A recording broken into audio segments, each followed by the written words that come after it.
Hello, and welcome to what may be the first and hopefully the first of many installments of what we are tentatively calling Masterpiece Musings, where we have a little follow up review with one of our authors who wrote one of the stories we looked at on our show. In this case, we are joined by myself, with Jesse and Nick as usual, and our guest, TheRepeat. Which we have Hi. been mispronouncing this entire time. Also, It's sorry alright. for calling you a woman. I'm not gonna lie. As soon as y'all called me she, I thought cast. I was just thinking, what a great assumption to make. I love that. I I took a guess and I doubled down. Maybe this is problematic in its own way, but maybe it's just because the writing was just of such a quality that I kind of defaulted to she, if only because my wife does a lot of writing on the side. I read good writing, so maybe that's where it kind of went to in my head. I wasn't gonna say that, but that was also where my mind went. Like, wow, they thought it was a woman. Oh, yeah, no, it was specifically that part where M was being held down by soldiers, and it wasn't written in a very graphic way, and I was like, it's probably a woman. I like it better this way. I agree with that. I guess today we'll be discussing, your thoughts on the podcast, any further thoughts we have, and any sort of feedback that maybe we wanted to give directly to you. And beyond that, pretty much anything we really want to. There's no specific topic for the day, just wherever it feels like going. On a scale from 0 to 100, how would you review our review of you? Don't forget the completeness bonus. Alright, so the completeness bonus is a free 5, obviously. Excellent. For cleanliness, I'd have to give perfect score 10 out of 10. That's not I right. don't remember any of the other categories. We appreciate the effort nonetheless. It's Yeah, more effort than goes I into a will lot of concede. things that we do.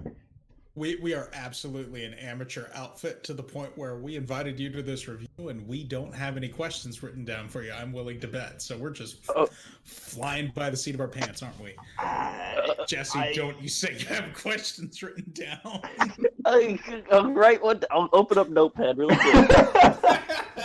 I suppose we should probably open the floor to you because you actually reached out to us in response to Steven's message to you from before we started recording. Is there anything that we discussed in the podcast that maybe you had any questions about, any comments on, anything that you'd like us to elaborate on further?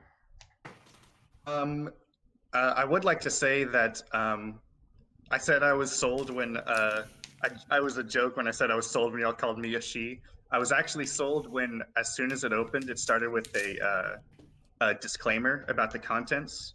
I thought, okay, yeah, I'm dealing with the real deal here. They, I mean, y'all can joke about how you're unprofessional or whatever, amateur hour. I really, honestly didn't get that impression. I really Very appreciated courteous that you immediately amateurs. started with that. Thank you very much. Yeah. That was definitely something that. Although I thought. Oh, go ahead. Sorry. Sorry, go on. I was just gonna say that's definitely Jeez. something that I was very keen to put in there because I know that content like that can be an issue for a lot of readers for very, very valid reasons. And if it was something that I personally had an issue with, I would definitely appreciate that warning in advance. Yeah, Right, I'm gonna give that over to Nick because that was definitely his side. I personally 100%. wouldn't have thought of it because I said again in the podcast, I said this isn't something that I tend to think about. But yeah, there's a lot of people who deal with that kind of stuff on a day-to-day basis. So kudos to him for thinking of that. Yeah, I honestly thought the reason that disclaimer came up would be because of the scene with Cirrus, not Na and Dissonance. So that See, it was a bit of both, honestly, because that initially sort of came up when we were discussing it, even before the recording. But it was sort of that conversation in the recording itself that reminded me to include it. right. Because I think what it had come down to for me, because part of this story, Miracle, in particular, that makes me enjoy it and makes me come back to it, is just that the character of M is very well written out in the emotional arcs that she goes through. Because yeah, she has highs, but she has low Yes. lows. So that's something that I thought was captured pretty well. Yeah, the range that you were able to explore with her emotional experiences and her reactions to the traumas that she goes through was very impressive. It was very well written and done very thoroughly and with a lot of care, and we definitely appreciated that. So I'm going to go ahead and try to turn this right back over to you. When you think back to this story, because it's been a while since you wrote Yeah. it, but when you 4 think years. back to it, sort of, what's sort of the first thing that comes to mind to you? Like, what do you think about primarily when you think of this story? I think of the dorm I lived in where I wrote this for hours and hours. Right, I think one of the other authors that we done, Dark Angelus, had actually sent us a message about how she'd written one of the story that we reviewed, just sort of during a midnight shift at a crappy new job that she got. Which, I mean, it's definitely interesting to see. I don't know what sort of correlation there is between the I guess the circumstances someone's in when they're writing and the content and quality of the writing. I know there is an effect, like that. There definitely is. It's just interesting to see how that comes out in each individual person, because everyone's different and the way that they handle their circumstances and express that is different. Yeah. Actually, this does remind me, though, that's like, so before I uploaded it, pretty much before I upload anything, I write out a bunch of like author notes, not necessarily stuff I want to upload, not stuff I ever expect to upload even sometimes. But I always write it down just to make sure I don't forget. And I definitely did a lot of that for Miracle, where I was chronicling like this was the kind of thing I was feeling. Like I was not in the best mental state in 2015. Like I wasn't depressed or anything. Like I've never had actual mental issues, and I'm happy about that. But I definitely was really insecure and stuff. So a lot of that I think bled through when I was like I was kind of projecting a little bit with Imran. So it's interesting that you say that because, and I don't really make a secret of this. Depression and anxiety are things that I've struggled with for a long time. And I genuinely think that the way that you represented it in Miracle, specifically the scenes on the ship after the incident with the pirates, you know, on the return once they leave the harbor during the attack, I thought that was, and I mentioned this in the podcast, handled very well, very respectfully, and with a level of care that not a lot of other authors take. It's a subject that, without direct experience, is often hard to quantify or put to paper, but I think you did a very good job of representing that. Thank you. What's on the story, just sort of plot writing elements wise, what do you think was the strongest part of this story? Like, what part do you feel? I think my world grew over the course of the story because of how much time I was dedicating to it. I was getting better just by noticing. Mm-hmm. So I think the strongest written one in like how coherent it is and how much it adds is part 7, the last part. Yeah. But as far as story stuff, I was hoping you'd say chapter 3. Part 3, dude, I'm serious. No, part 3 is my favorite dense, part of the story. It's dense, but it's dense for a reason. It's 30,000 words. Yeah, it's almost as long as Dissonance. Right. I mean, that's almost half the length of the entire story is within chapter 3. I think like the only thing I would change is I would like, if it were me, if I have my way, I would just put another chapter break in there, Because let me tell you how I read this. I read it on the freaking fanfiction mobile app when I was back in high school. And fanfiction mobile has this wonderful habit of just not remembering your spot when you refresh a page. I thought that was like the whole appeal. You have to read it all at once or you'll never find where you left off. Yeah, because I had a friend who was like, thank God I read this like 4 years ago when he reviewed it. He was like, thank God I had the mobile app so it could save my spot. Steve saying that just... it is because like it is a feature that it has that doesn't always work. Right. Because the new mobile app, I will rave about the reader features on the new that's app nice. that they use. But the old browser, back in 2015, when even was that? But back then, because I was like on an iPhone 2 or 3, it was like a hand-me-down, and like it had no RAM whatsoever, so it would just forget everything as soon as it was not on the screen. So I'd come back and it's right back up to the top. Yeah, big chunk of my fanfic reading before college was... words. Yeah, that's hard. A big chunk of my fanfic reading up through high school was on a second-gen iPod Touch, so I had a similar issue. The fortunate thing being, of course, that it's all text, right? So it doesn't have an issue displaying it. It's just every time you'd open that old janky Safari app, it would just break and reset your whole page. Right. So reading things like anything by Captain Chrysalid, like the XCOM stuff, is impossible on those devices because the chapters are sometimes like 55,000 words long. Oh my God. Yeah. Yeah, that boy writes. So here's something I was curious about. How long, I guess, from beginning to end do you think this story took?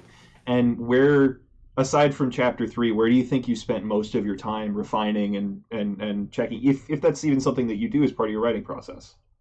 I think he actually did this and wrote it down at the end of the story. I think you did. Yeah. Yeah. But actually, earlier today, I was looking at like the when was this file created kind of thing, and the actual document with the story in it was August 2nd of 2015.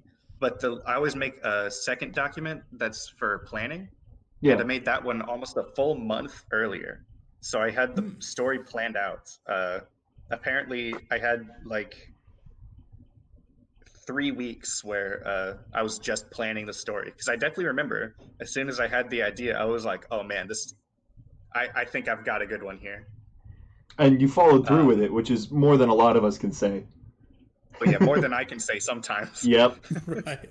Not all of my stories are winners. None of them are going. I mean, not that's kind of the way it is for everyone, right? Yeah, none of them are going to be. That's not what I was trying to say. I stop myself. Oh no! You said it. It's not what I was trying to say, and you know it, Jesse. I do. What do you think made you gravitate toward this particular idea?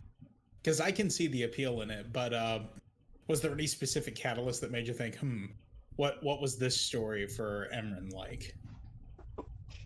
I just had a few like headcanon ideas, and I thought as more of them, like as I started piecing together more of it in my head, I was like, I could write this out. And also it was kind of time to redeem myself kind of feeling, because my original plan for Dissonance had Emran be in Na's place. So I was like, no, I still want to do something with Emran. She's too interesting. And I felt kind of like, what do you call it? I felt kind of bitter about how she doesn't do anything in Awakening. Like she has probably the most memorable like death and aftermath of any Fire Emblem character. And then she just comes back with very little. Like, she has some dialogue in the DLC chapters, but besides support with Robin, she has basically nothing to say. I mean, and when you think about it, she's kind of a MacGuffin, like as a she character. Has a serene lamp that shoots fireballs. Yeah, with an A in staves as soon as she joins. Here you go. Here's a healer. Oh, yeah, also she can kill things. She used one apotheosis. She could use rescue as soon as I got her. Oh, yikes! Wow. You don't really need many others, do you? I just like to think she would just troll Apotheosis, you need as Crom. many staff users as you can get. That chapter's ridiculous. Which one was that? I the last time I played Awakening was the probably final- 3 years ago. Apotheosis is the very, very last DLC map, so I wouldn't be surprised if you never played it. I played one of the DLCs. I didn't play all of them. Probably the Future Past that you played, right? Yeah, I think so. Yeah, that was the really good one. But yeah, I was had the all the best DLC one. because I liked spending double Fire Emblem Awakening's price.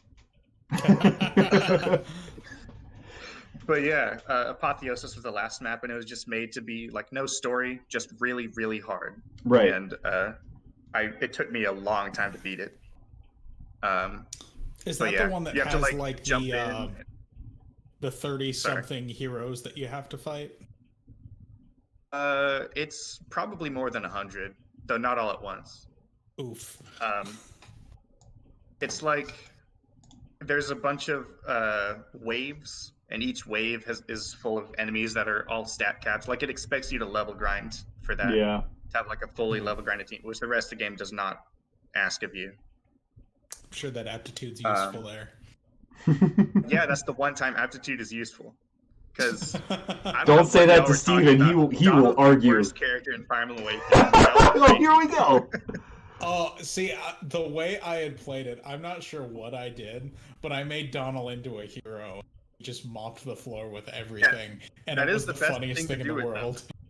But all right, I made Donald a hero, and I made Wayne a hero, and then I just sat there and laughed. some Fire Emblem games, Donald might be good, but not Awakening, because everyone's good in Awakening, but Donald starts bad. That's a really good way to Donald put starts it. very bad. That's why until the very end of my playthrough, when Steven's like, "You haven't been using Donald? Why haven't you? He's amazing." And I used him for a while, and I'm like, "Wow, now he's as good as everyone else." And it took extra effort to get him there. Yeah, I hate Donald. Well, I don't hate his character. I hate his The way he's set up. playable stuff. Yeah, I don't really get Yeah. any of the characters. See, one of these days we plus still when he need to make promotes, he Jesse doesn't- play this game. When he promotes, finally, he isn't able to use lances anymore. So he gets all this lance rank from getting up to level 10 or whatever, and then he has to switch to either swords or axes, and he's back at the lowest rank again. He sucks, dude. You're Donald right. sucks. Forgot about that. See, maybe it's just because I never did like end game, like post game stuff. I'd love to see Jesse play this game though. If you're because doing post since game you stuff, don't know, Donald's fine. Aptitude's Since- great if you have all the time in the world for it. Yeah. since you don't know, repeat. Jesse is the kind of person who I love to watch Jesse play through games because he always finds the optimal way to break it. So I would love Man, to you watch would him love play Awakening. Fire Emblem Awakening. It's This kid's got a dumb hat. it's not a hat. It's a drying pan. It's on his head. It's a hat. Drying pans go on your head. Fair. Trusty drying Pot. pan made It's Donald's frying pot. pan. Sorry, it's the drying pot. It's, I We're getting off track. He's a pothead. was gonna say what goes in starts dank but comes out just smoked. Are there any other big things about Miracle in particular that you wanted to share, as long as you've sort of got like a second to sort of put it out there to our audience of like 6 people? I've got tons. Feel free, the floor is yours. Where do I start? One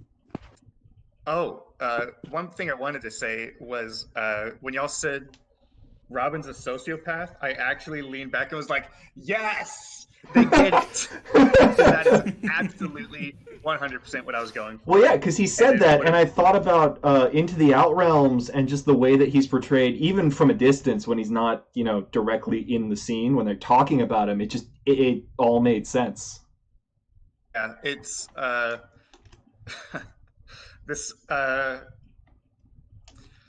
So y'all also said that him talking about his like dark secret, what really interested you and stuff. That was kind of a punch in the gut to me, because I was like, I know I loved my ideas that I would have had for that. But He's the actually a fake is kind Palpatine. of dead.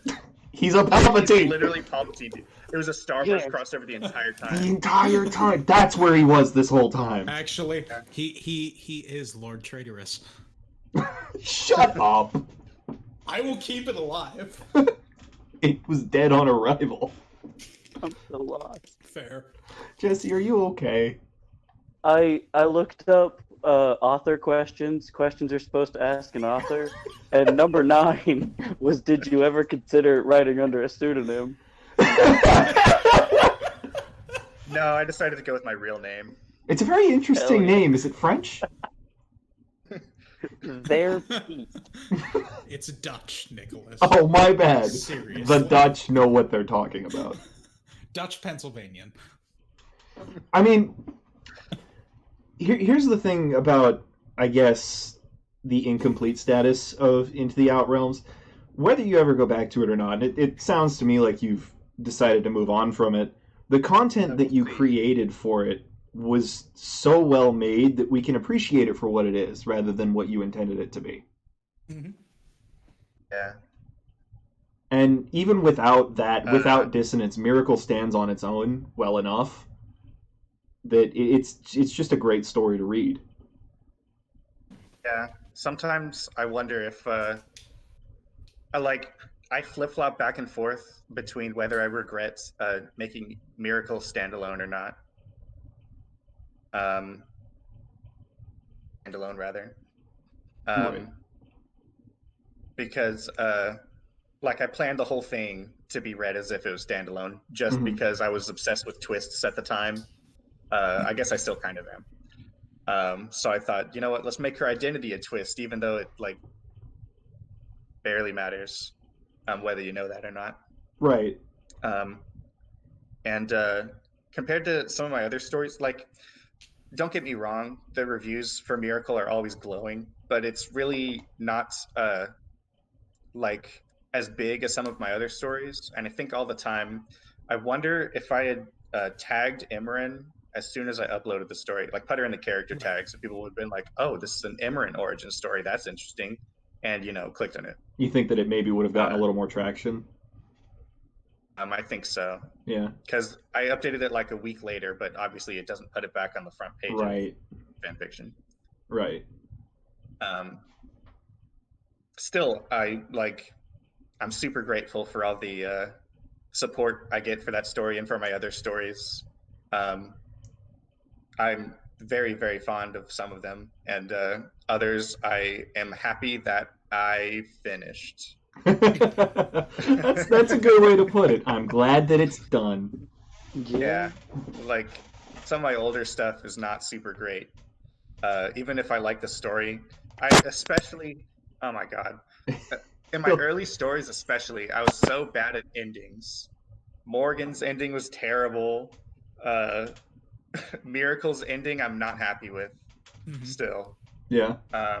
Because the only reason I like Dissonance's ending, in fact, I think its epilogue is the best chapter in the story, because it's less like Dissonance and more like Into the Outrealms. Mm-hmm. But the reason I like its ending is because, it's a lead up to more, if it was just an ending, it wouldn't be super great. And I think the reason it kind of I'm less satisfied with Miracle's ending is because of how standalone it feels. And then at the end, it's ooh, it's actually part of a trilogy. So, I would like to say that even how do I say this? How does this make sense coming out of my face? Even if it does feel like it's leading into something, or rather, like it's not leading into anything, with basically no knowledge of any of your other stories, with minimal knowledge of Fire Emblem, it can be enjoyed standalone. However, having that knowledge and knowing that once you get to it, oh wow, this is actually part of another series, I think it still flows pretty well. Thank you.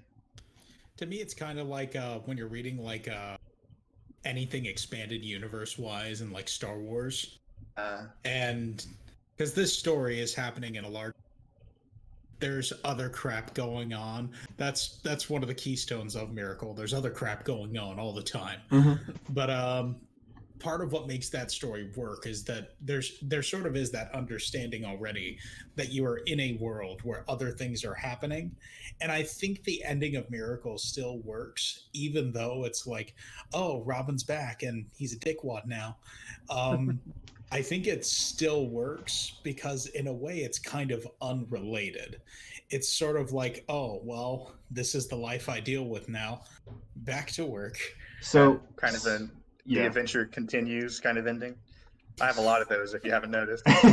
Yeah. Adventures.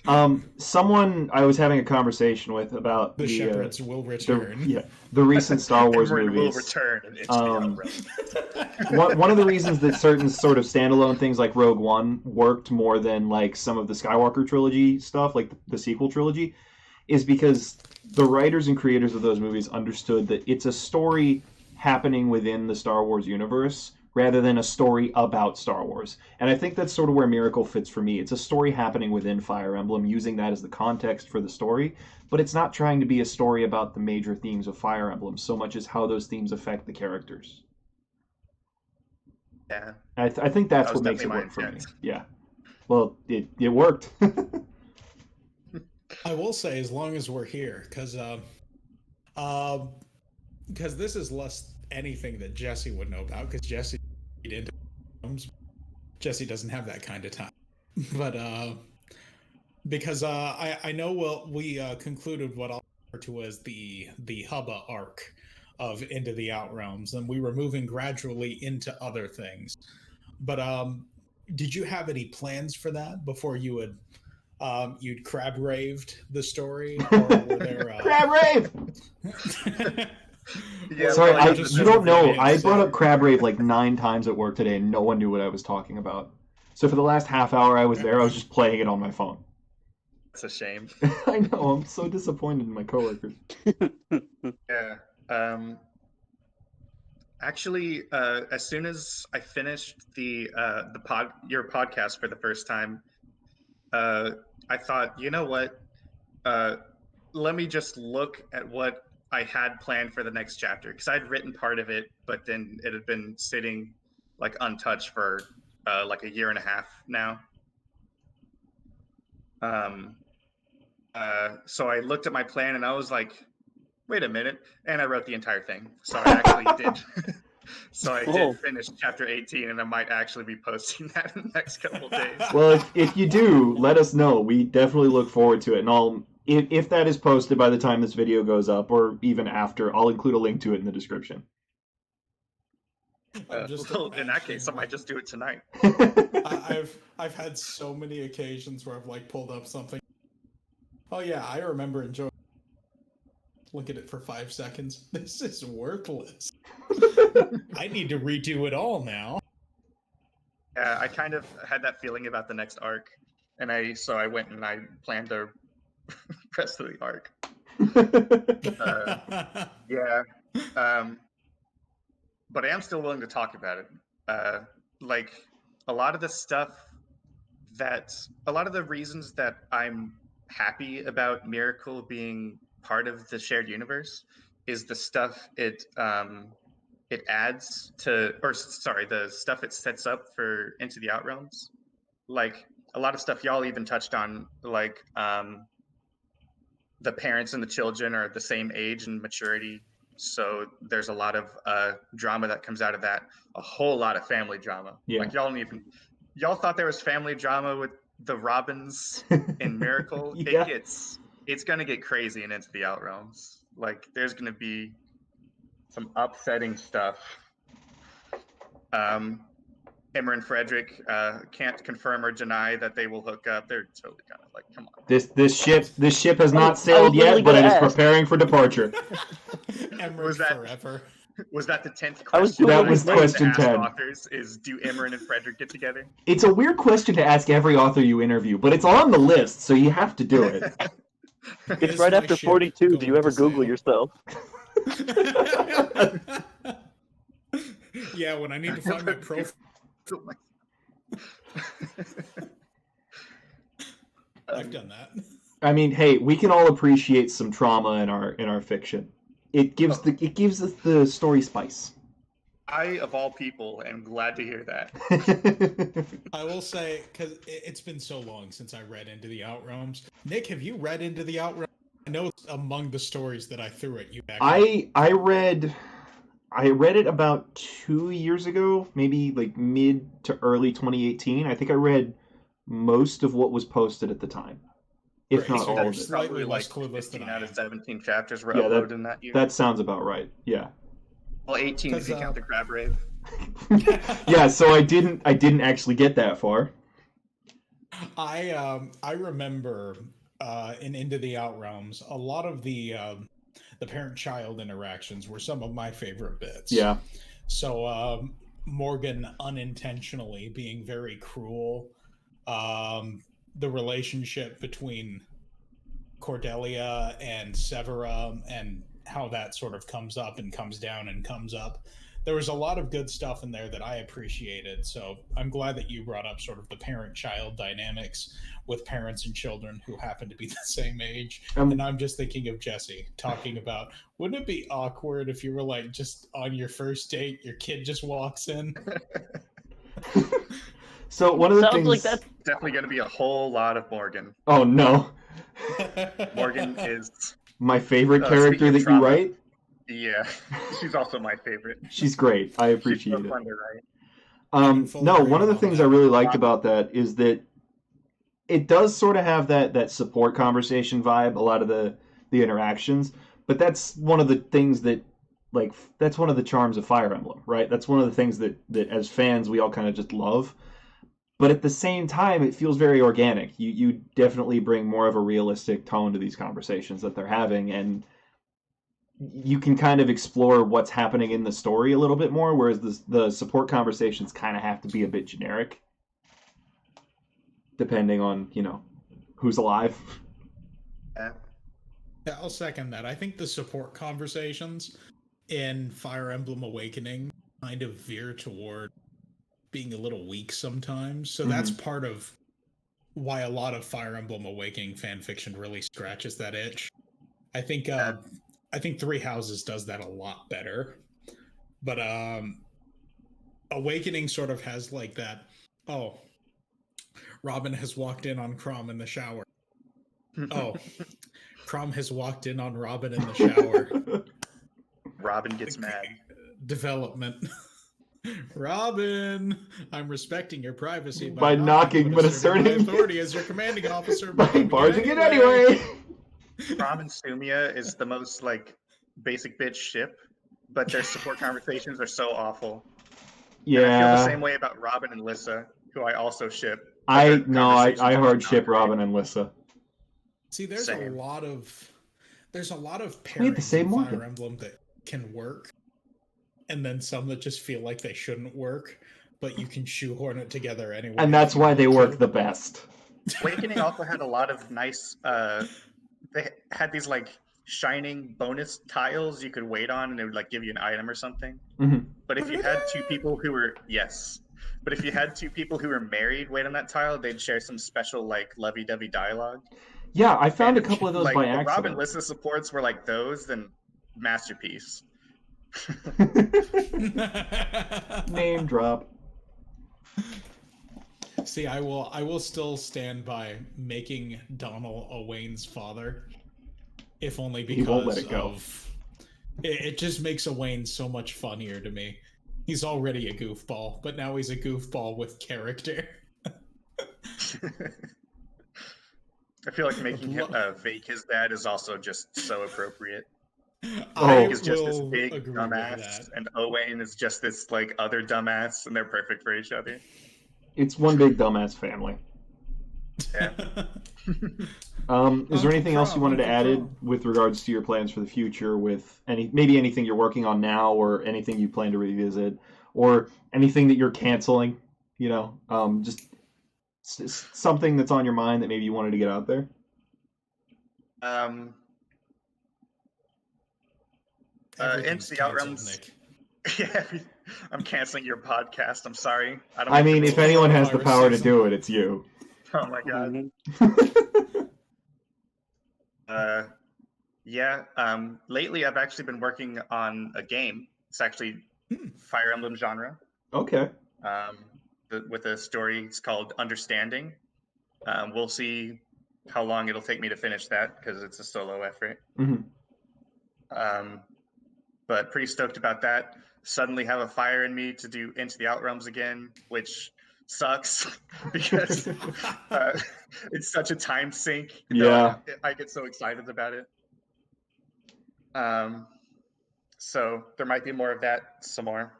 It would just be a huge shame if it stays dead at the end of chapter 17 because Robin literally was going to appear in chapter 18. Ooh. Ooh. That's a pretty big deal. I will leave that. I'm going to go ahead and transfer from one worthless time sink. So, as you know, we are the fan fiction. Do you have any recommendations you'd like to share with us or any of our 6 listeners? That's a good question. Any stories that you think are worth checking out? Anything that comes to mind when you think of your favorites, or are you more of a writer than a consumer? I am more of a writer than a consumer for sure. I haven't read a whole lot of fan fiction, but I have read some really good ones. The obvious choice to me is Queen of Sorrow, which is an old Radiant Dawn fanfic about Elincia, where it's the plot of Radiant Dawn if things just went really, really wrong. Ooh. And it's just really well written. Besides that, there's Famed Genius, which is a Fire Emblem 7 fanfic. It's the biggest inspiration for me for one of my stories, Resurrection Sucks. Huge inspiration for that is the whole time loop stuff from Famed Genius. And Famed Genius is very short. It's like 5,000 words or so. Mm-hmm. Are you familiar with an Awakening bonus story called Unconventional Tactics? Yes.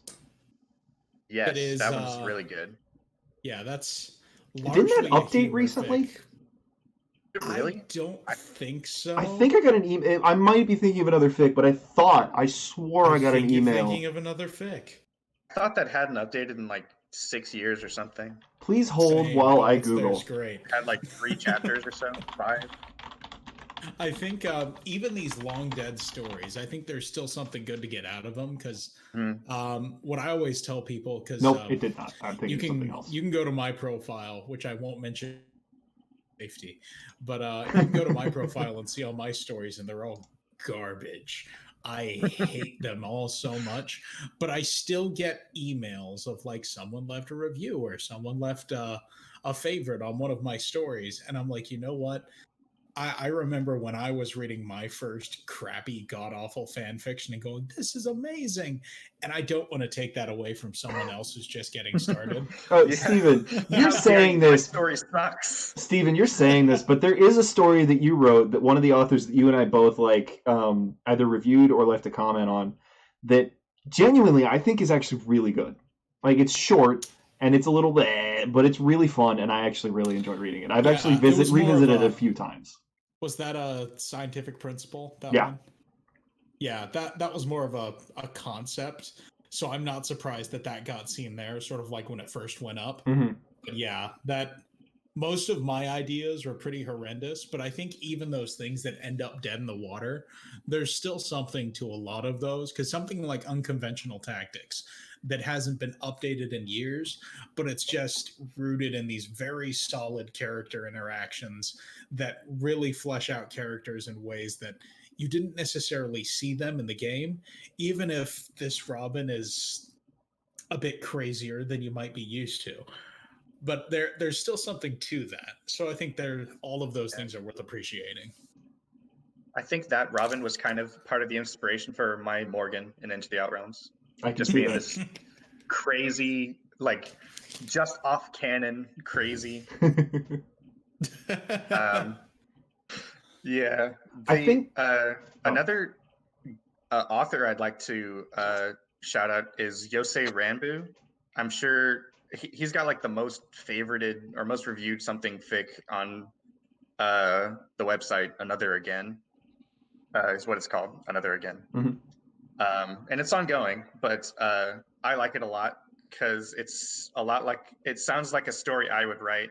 It's like action-y, and I know y'all don't like action scenes, but I think he actually does them well. I like action scenes. These but two yeah, are and these they're two are like- lame. I like action scenes. I like them too. They Your can just action become scenes are exhausting great. sometimes. I'm bad at reading. That's why you're our These are special the guest. kind of stories that, like, if you play a lot of Fire Emblem games, you'll love all the references because he has tons of references. Into the Outrealms is reference city, Yeah. so I've got a soft spot for that. Yep. But Right. even if you haven't played Fire Emblem, it follows Awakening's plot, so it's really cool. See, me and Nick are we're kind of I wouldn't call us super basic, but we're pretty basic as far as we both jumped on with basically. And I didn't play the other two that came out, or three that came out on the 3DS, because there were some middling reviews on that. But we jumped back on Three Houses because the scores were in, and Three Houses was where it was at. So I got really into it with Awakening, and I think I mentioned this on the podcast. I did play Burning Blade. Was it Burning Blade or Path? I forget which. Radiance for the GameCube? Yeah, I think that was the one. Yeah, there's the one with Did you have Ike, a right? control stick or a waggle remote? It was the GameCube one, Steven. I played that a lot. I was a dumb child, and I didn't really appreciate it, and I failed constantly, but it was really fun. And now you appreciate it, and you're still a dumb child. I'm still a dumb child, and I appreciate it, and it's really fun. And then I got back into it with Awakening. One or two of the GameCube games, or Game Boy games, sorry, a little bit, but not seriously. And then, yeah, I have Birthright. I haven't finished it. I have it. And I'm playing Three Houses still. I'm going to be playing Three Houses for a while. You might also like Echoes for the 3DS. Y'all seem like story guys, and Shadows of Valentia definitely delivers on the story. I'll keep that in mind. Big In my story, opinion. guys. I like to think I'm, but I actually suck. So I play on casual. I play Got a casual casual for my run. first one, and then after that I go in for it. Because I want to experience the story first, and then go in and just see what happens. That's how I would feel too, but then after I played Fates on normal, I realized I just like normal was just not enough. It made me like the game less when it was too easy. So I started playing the games on hard. Yeah, that's My I first pretty time like good. through. that. What was that, I Jesse? think Jesse would like Awakening for the opposite reason, because I would just like to see Jesse. Jesse should break Awakening on hard. Because you could. I feel like I have to play Fire Emblem at this point. Like You legally. We're you've been, obligated to for a while. Next It's time, Awakening. When, Then you can when the look forward to all the quarantine ends, Emerin we'll throw- scenes and then be disappointed when she's not in half the game. Yeah. Yeah, when the quarantine ends, I'll throw a copy of Awakening at Jesse. Unless anybody else has anything that they would like to bring up, any last minute words, any last minute thoughts, ideas, questions, comments? Number 23. As a writer, what would you choose as your mascot, avatar, or spirit animal? For some reason, so I recently started a new job, and one of the questions they asked during some kind of team building thing was, "What's your spirit animal?" I've never been asked that before. I Well, now had you've no been asked idea it what to twice. answer. So I said at the time, human being. They were like, That's the right "No." answer. But I mean, if I had to pick an avatar, I guess I'd pick either Emerin, the the fan art that Emerald Glee made of Emerin for me. That's your That's my cover art. current profile picture on fanfiction.net. That's it, right, okay. Yeah, that's great. Yeah. Or Quan from FE4, because that's my profile picture here on Discord. Yep. All right. Good answers. Good questions, Jesse. You did a good job, I Jesse. feel bad. We didn't include you much in this conversation. Oh, I do good. have one thing I want to talk about real quick. Oh, yeah. I cannot identify what is confusing about the fight with Ardry. We talked about that before we Wyvern, started Wyvern, recording. Wyvern. He Look, missed I'm a an idiot. line. That's- He missed a line in the conversation where it says that Ardry got off his wyvern. 100%. That was the entire confusion, was that one line that he skimmed over.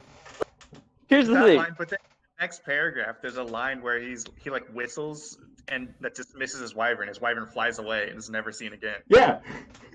She took the kids. Wait, how did? Oh wow. Hi. See, Jesse, you're wrong. Well, I could have told you that. I assumed I was wrong in the first place. Yeah. Y'all definitely. I was coming in here ready to defend the length of part 3, but yeah, y'all kind of got me. I just don't know how I would split it up because, like, I don't know. thematically, I'm it still hard fits. on the you don't need to split it. I think it works.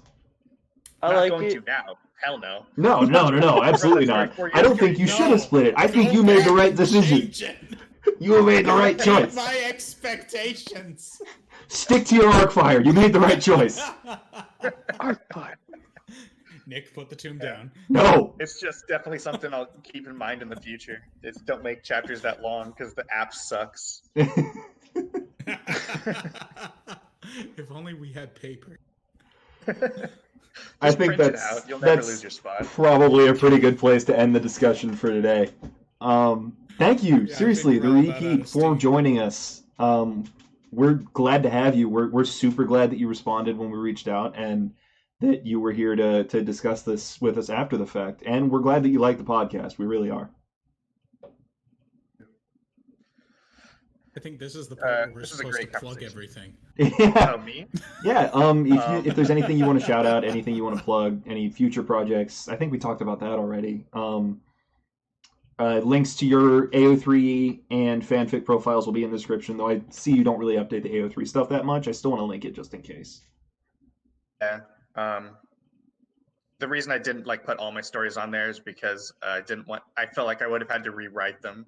I Yeah. wouldn't want people to be like, "Oh, you uploaded Dissonance 3 days ago. Wow, this sucks." Disclaimer. But no, it was 5 years ago. But I'm sorry, I've improved.